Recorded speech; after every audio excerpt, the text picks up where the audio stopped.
Nous sommes samedi 24 février 2024. Merci de nous rejoindre sur RTI 1. Voici votre journal. Les inspecteurs d'État qui travaillent suivant le cadre de référence de l'audit interne de l'État sont invités en 2024 à harmoniser leur démarche afin qu'elles soient conformes d'une structure à l'autre. L'inspecteur général d'État a réuni ses pairs cette semaine afin de lancer officiellement leurs activités pour la nouvelle année 2024. La Côte d'Ivoire se tient aux côtés de la Namibie suite au décès le 4 février dernier de son président H. Gengob. Le président Alassane Ouattara a dépêché Gilbert Kafana Koné à Windhoek hier vendredi pour prendre part aux obsèques qui se tiennent ce samedi dans la capitale namibienne. On ira sur place avec nos envoyés spéciaux.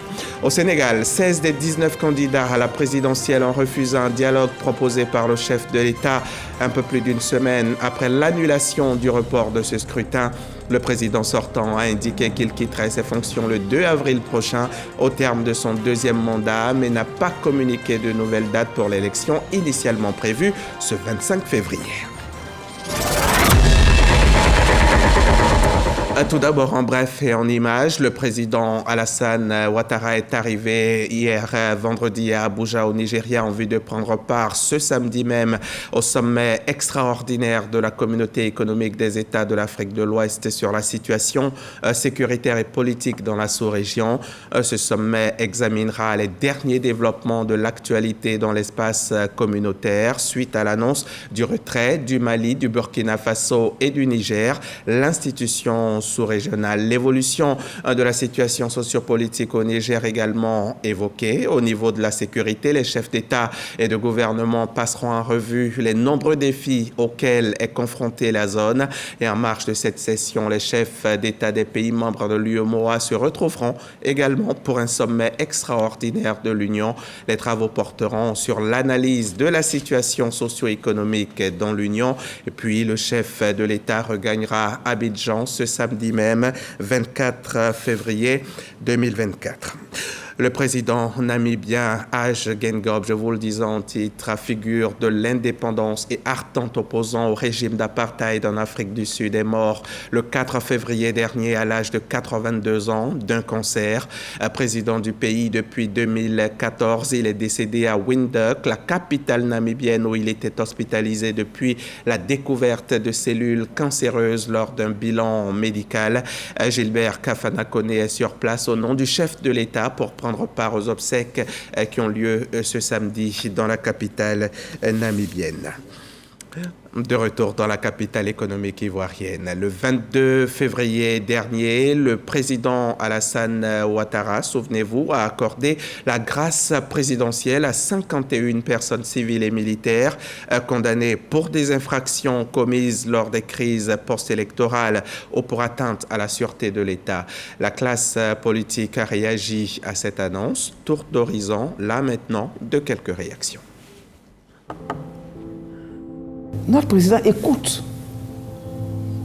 Il écoute les Ivoiriens.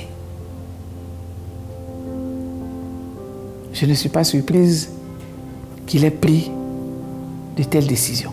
Une fois que la liberté est semée, les cœurs s'apaisent.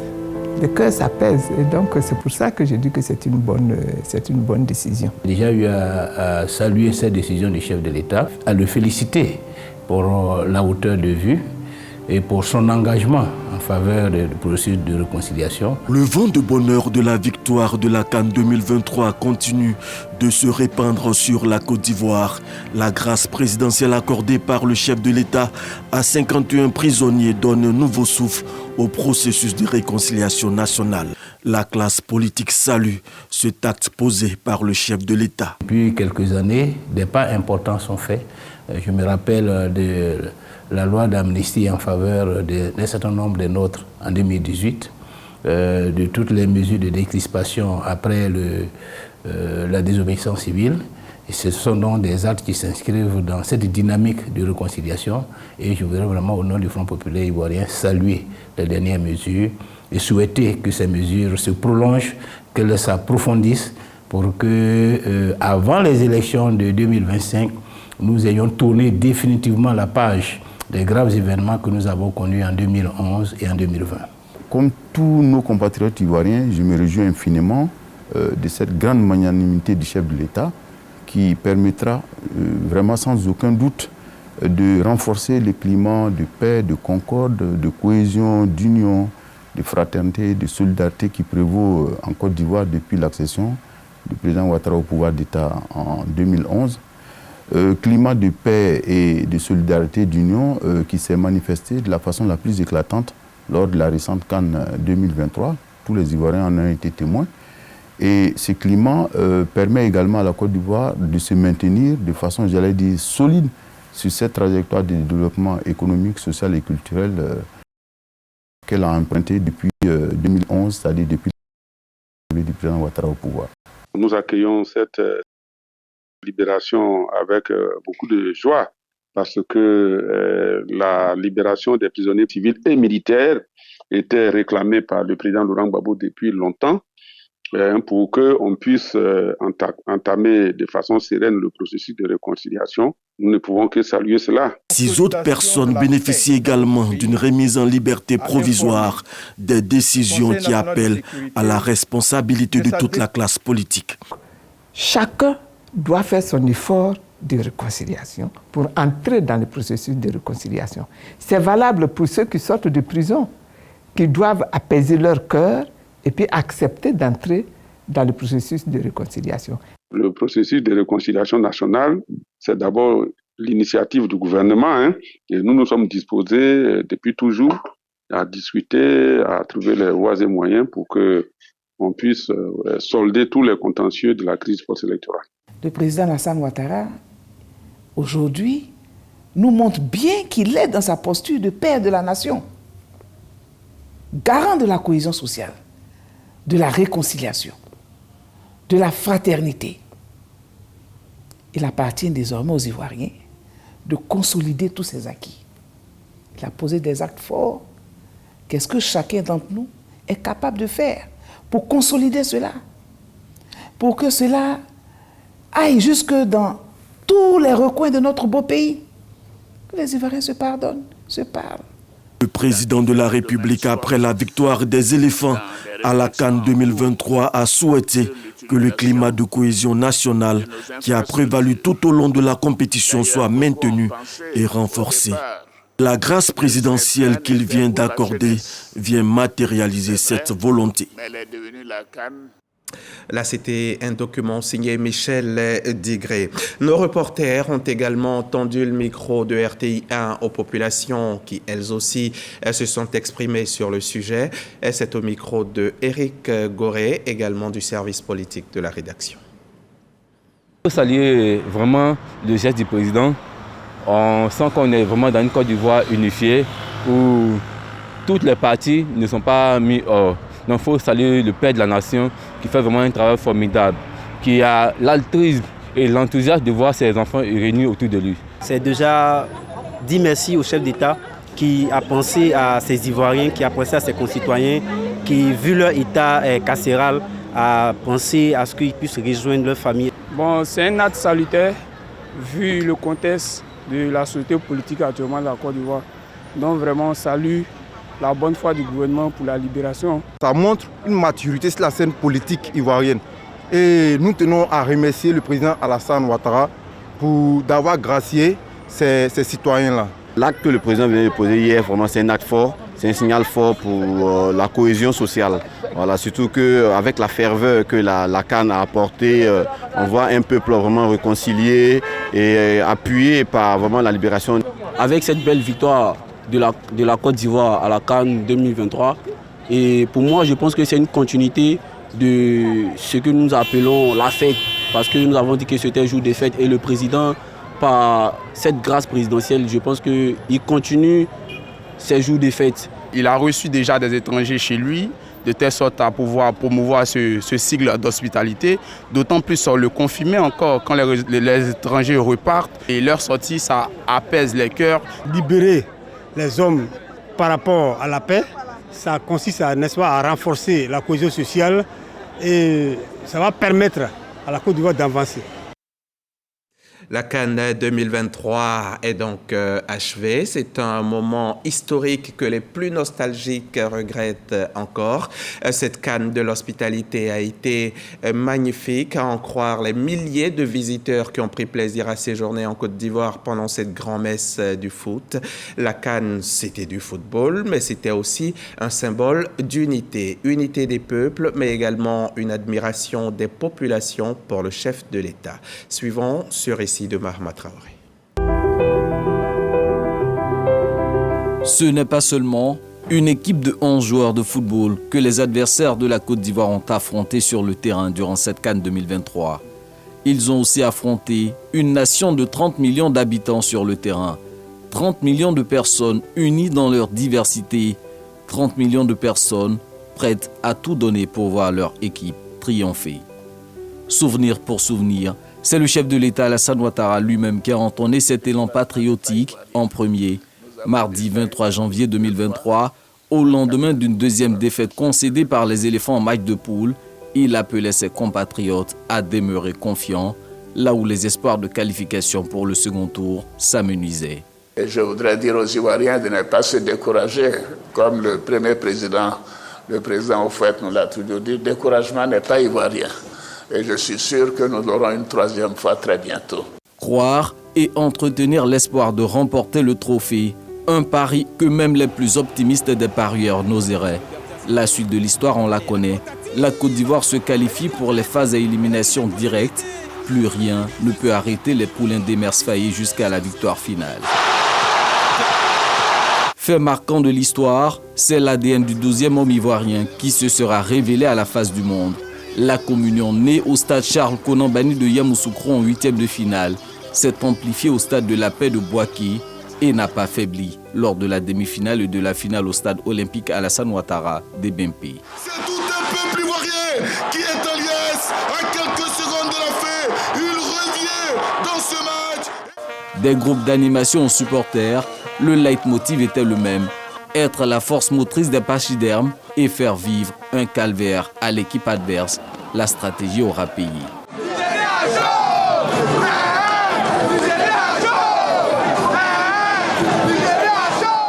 Autre fait majeur qu'aura démontré cette CAN, c'est la grandeur de la nation ivoirienne et la hauteur d'esprit d'un peuple.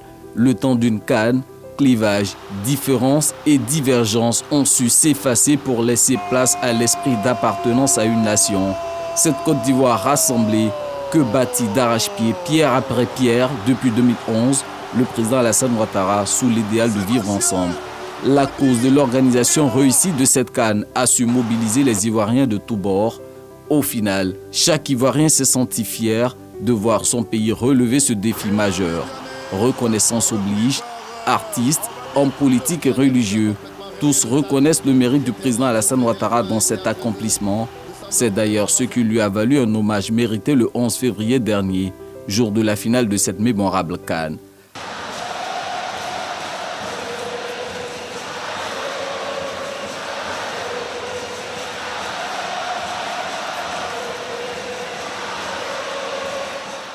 Comme pour lui dire merci d'avoir bâti des infrastructures de qualité et offert une fête grandiose du ballon rond à l'Afrique et au monde pour ainsi rehausser l'image du pays. Nous voici dans la joie. Je voudrais commencer par adresser mes félicitations au chef de l'État. Le président Alassane Ouattara a su croire en la Côte d'Ivoire pour relever le défi africain. Nous avons aujourd'hui la victoire. Tout ce qu'on a vu, derrière, il fallait une volonté politique. Il fallait le vouloir. Il fallait faciliter les choses. Je voudrais ici remercier le chef de l'État de Côte d'Ivoire, le président Alassane Ouattara, pour cette volonté politique affichée qui a permis à la Côte d'Ivoire d'abord d'être choisie comme le pays qui allait accueillir cette CAN-là. Ensuite, il faut l'accueillir, mais il faut bien l'organiser. Je ne sais pas où je suis, mais si c'est RHDP ou bien si LMP, ça, je ne sais pas. Non, vrai, on applaudit pour le président, donc c'est un monument. Tu es un monument, le vieux. Tu es le reste là, je ne sais pas. Mais route là, tu as un monument dedans. Tu as un monument. Il y a ici, rapidement. Je m'en vais comme ça. Oh, président, dans le temps, c'est le nyoro le kere, ma biou, ma kuraman, ma bonamu, namoba. Ado de c'est le nyoro le kere, ma biou, ma kuraman, ma bonamu, namoba. Ouais, si tu peux pour rapidement comme ça. Cette Côte d'Ivoire unie et rassemblée qui s'est illustrée lors de cette CAN, Alassane Ouattara veut la pérenniser afin de bâtir une nation forte.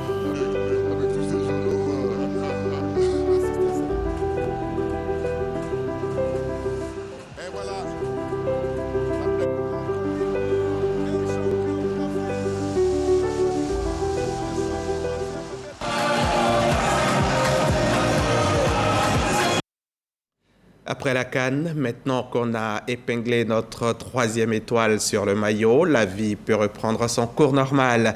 L'Assemblée des régions et districts de Côte d'Ivoire veut entamer l'année 2024 dans la sérénité et sur de bonnes bases.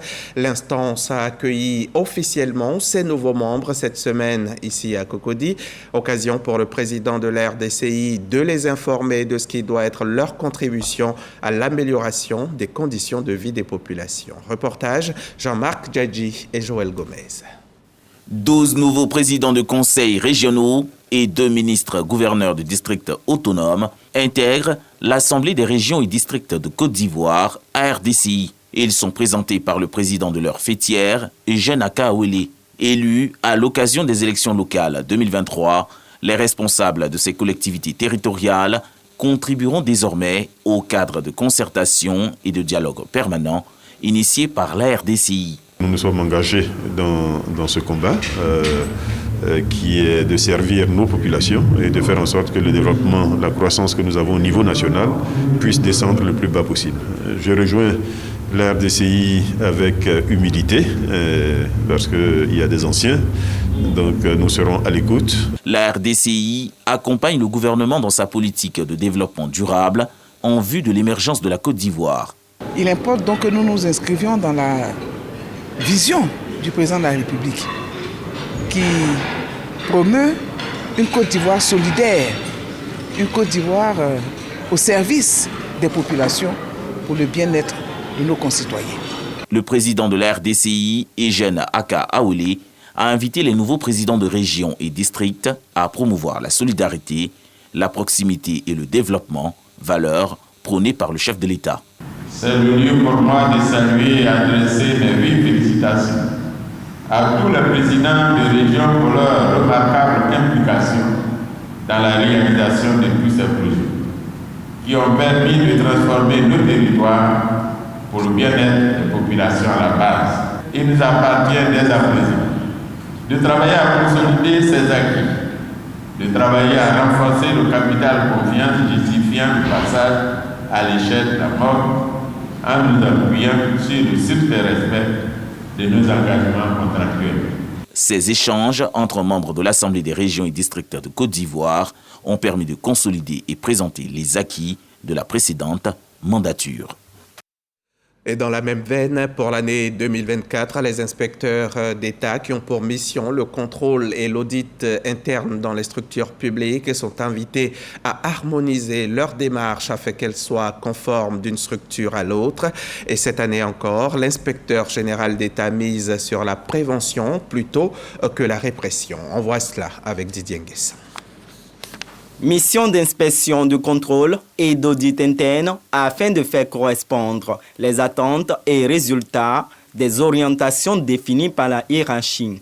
Si la démarche des inspecteurs est perçue comme le gendarme de l'administration, dans la pratique, elle s'est beaucoup améliorée pour épouser une démarche plutôt inclusive. Le contrôle peut prendre la forme d'une inspection, une investigation, c'est la forme classique, d'un audit, d'une enquête. On décèle les dysfonctionnements, les faiblesses du système et puis on fait surtout des recommandations en vue de son amélioration. Et donc cela permet à l'État d'atteindre ses objectifs en termes de développement économique et social du pays. En 2024, l'inspecteur général d'État, Théophile Awandoli, invite l'ensemble des inspecteurs à se conformer au cadre de référence de l'audit interne de l'État en abrégé CREI. Ce serait une perte de moyens financiers et une perte de moyens humains si l'inspection générale d'État va inspecter telle structure et puis après l'inspection générale des finances va inspecter la même structure et puis l'inspection du trésor, etc. Je crois que donc nous évitons cela. Nous nous rencontrons pour harmoniser un peu tout ce que nous devons faire pour que notre travail soit efficace. Un séminaire est annoncé dans les prochaines semaines afin de définir les orientations de l'année 2024. Signé Didier Nguessan et Fernand Conon. C'est parti pour la saison 5 de Fréquence 2 dans mon école. Cette émission à succès de la radio jeune est consacrée à l'excellence en milieu scolaire. Le top départ a été donné vendredi dernier et jusqu'à la mi-avril, les équipes vont sillonner les écoles partout en Côte d'Ivoire. Les précisions de Désiré Ignamou et Khalil Diomandé. Top départ de la saison 5 de l'émission Fréquence 2 dans mon école. En plus d'Abidjan, la radio du groupe RTI sillonnera 9 établissements de l'intérieur du pays. Ce sont entre autres le lycée moderne de Daoukro, le lycée Dominique Ouattara de Séguéla et le lycée Inagoï de San Pedro. L'objectif reste le même, dénicher les élèves les plus brillants en situation de précarité afin de leur apporter l'assistance nécessaire. Notre rôle à travers cette initiative est de soutenir matériellement et financièrement tous ces élèves modèles afin de raviver constamment en eux la flamme de l'excellence. Grâce à ces excellents résultats obtenus en classe de 3e, Sonia a naturellement bénéficié des largesses de l'équipe de production de l'émission Fréquence 2 dans mon école. C'est toute reconnaissante qu'elle rend son témoignage. J'étais vraiment découragée de la vie et tout, en voyant les souffrances, la situation de la famille et tout. Moi qui parcourais les distances pour aller à l'école, qui n'arrivais même pas à manger chaque jour. Aujourd'hui, grâce à l'émission, j'ai reçu des personnes qui m'ont prise en charge. Je ne marche plus pour aller à l'école car je prends le bus de lycée. Et aussi, je mange aussi à la cantine. Un témoignage qui vient booster la motivation des initiateurs du programme Fréquence 2 dans mon école. Je voudrais vous dire que l'équipe est gonflée à bloc. L'équipe est plus que jamais certaine de ce qu'elle a fait le bon choix. Militer en faveur de l'excellence à l'école peut être perçu comme un sacerdoce, mais pour nous, radio publique, c'est un devoir. Pour cette année, nous avons la chance d'avoir le SWED qui a accepté de nous accompagner. Depuis le lancement de l'émission en 2020, ce sont 43 établissements scolaires visités à Abidjan et à l'intérieur du pays. Présentée par Yann Baou, l'émission est à suivre tous les dimanches entre 15h et 17h sur les antennes de Fréquence 2, ce du 23 février au 17 avril 2024. Quelques dizaines de jeunes de 18 à 35 ans, ils sont autour d'une cinquantaine, qui viennent donc d'être formés au métier du bâtiment et des travaux publics. Ils viennent de recevoir leur certificat de fin de formation en présence de Lanciné Bakayoko, notre chef du service économie. Cette remise de certificat à ces jeunes marque la fin d'un programme de formation au métier du bâtiment et des travaux publics. Programme soutenu par la coopération allemande visant à renforcer les compétences professionnelles des jeunes Ivoiriens. Ce projet vise d'une part à former en salle et sur le terrain 50 jeunes au métier de conducteur d'engin, de mécanicien d'engin et de manière spécialisée, et de l'autre à les insérer dans les entreprises du secteur BTP. Les jeunes talents formés selon les normes de qualité et de technologie innovantes se sont réjouis d'avoir franchi cette étape importante dans la construction d'un avenir professionnel prometteur, appelant également les entreprises du secteur à accueillir cette main-d'œuvre qualifiée. Aujourd'hui, nous pouvons répondre aux exigences des recruteurs de par la qualité de la formation que nous avons reçue. Pour le groupement ivoirien du bâtiment et des travaux publics, ce projet est la preuve de la volonté de l'organisation à soutenir activement l'insertion professionnelle des jeunes dans le secteur du BTP. Parmi les auditeurs formés, il y a des jeunes filles conductrices de grues et de bulldozers. C'est une nouvelle pompe hydraulique qui fait la fierté d'Awenkwa, village d'Alépé, à quelques 45 km au nord-est d'Abidjan. L'infrastructure a été inaugurée cette semaine pour le plus grand bonheur des populations. Dirasouba Ami, Jean-Marc Djadji et Kwame Ngata étaient sur place pour RTI. C'est un véritable soulagement pour les populations d'Awenkwa, département d'Alépé, dans la région de Lamé. Les premiers jets d'eau sortent de cette pompe hydraulique du village. Les villageois qui autrefois arpentaient les bas-fonds sur une distance d'1 kilomètre pour se procurer de l'eau voient leur calvaire prendre fin. Ce qui vient de se faire, c'est très bien, c'est très bon et ça plaît à tout le monde. Je suis beaucoup content de voir cela. Avant, on se lève à 6 heures. On peut faire 3 heures du temps pour faire 2 tours. Tu as grossesse, tu as un sur la tête, il y a aussi, tu mets au dos. En tout cas, ce n'est pas facile pour nous. En tout cas, aujourd'hui, nous sommes heureuses. L'inauguration de cette pompe à motricité humaine matérialise le développement dans cette circonscription d'Alépé.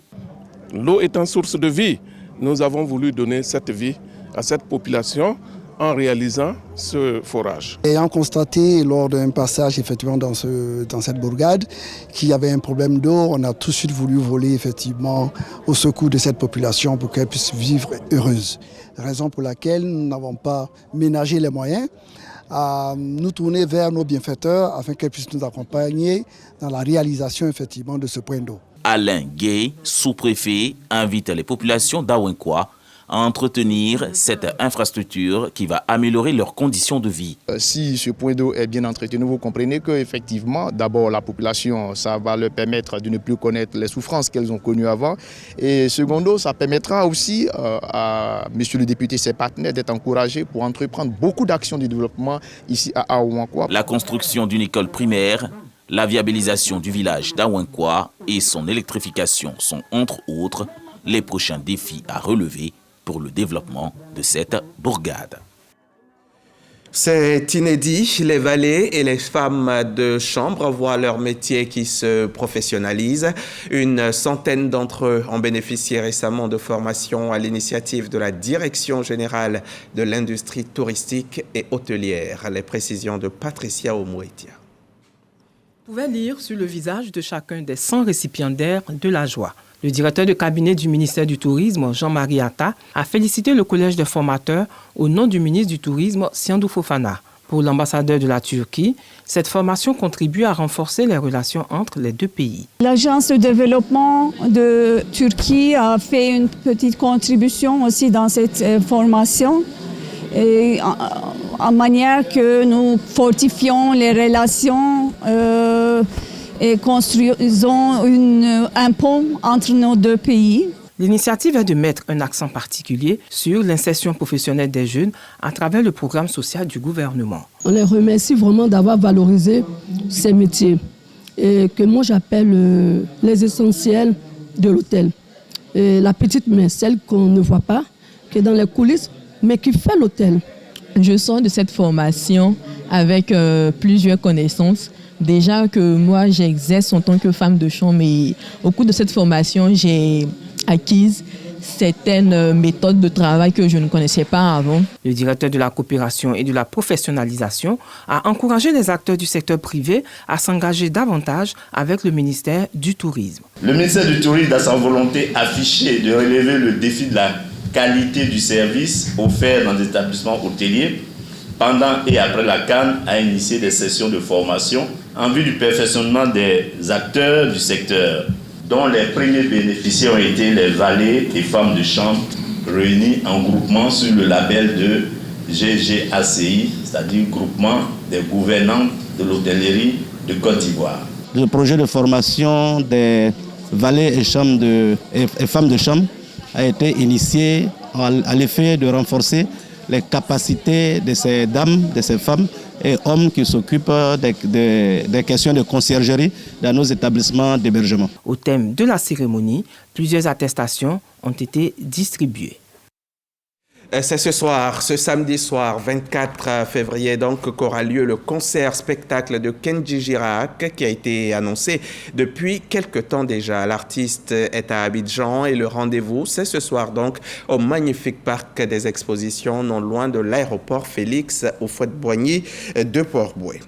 Au Sénégal, 16 des 19 candidats à la présidentielle ont refusé un dialogue proposé par le chef de l'État, un peu plus d'une semaine après l'annulation du report de ce scrutin. Report annoncé le 3 février par Macky Sall, puis voté par des députés le 5 février. Dans un communiqué distinct, le collectif citoyen Arsenault Élections dénonce une tentative de diversion à travers l'invitation à un dialogue inapproprié. Dans une interview accordée à plusieurs médias sénégalais le 22 février dernier, le président sortant a indiqué qu'il quitterait ses fonctions le 2 avril prochain au terme de son second mandat, mais n'a pas communiqué de nouvelles dates pour l'élection initialement prévue ce 25 février.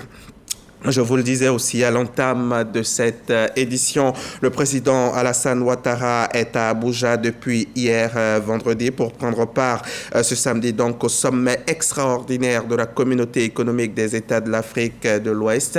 Et vous le voyez là en image, le sommet a bien démarré, un sommet qui examinera les derniers développements de l'actualité dans l'espace communautaire suite à l'annonce du retrait du Mali, du Burkina Faso et du Niger, donc de l'institution sous-régionale. L'évolution de la situation sociopolitique au Niger sera également évoquée et au niveau de la sécurité, les chefs d'État et de gouvernement passeront en revue les nombreux défis auxquels est confrontée la zone. Le chef de l'État regagnera Abidjan ce samedi même, 24 février 2024.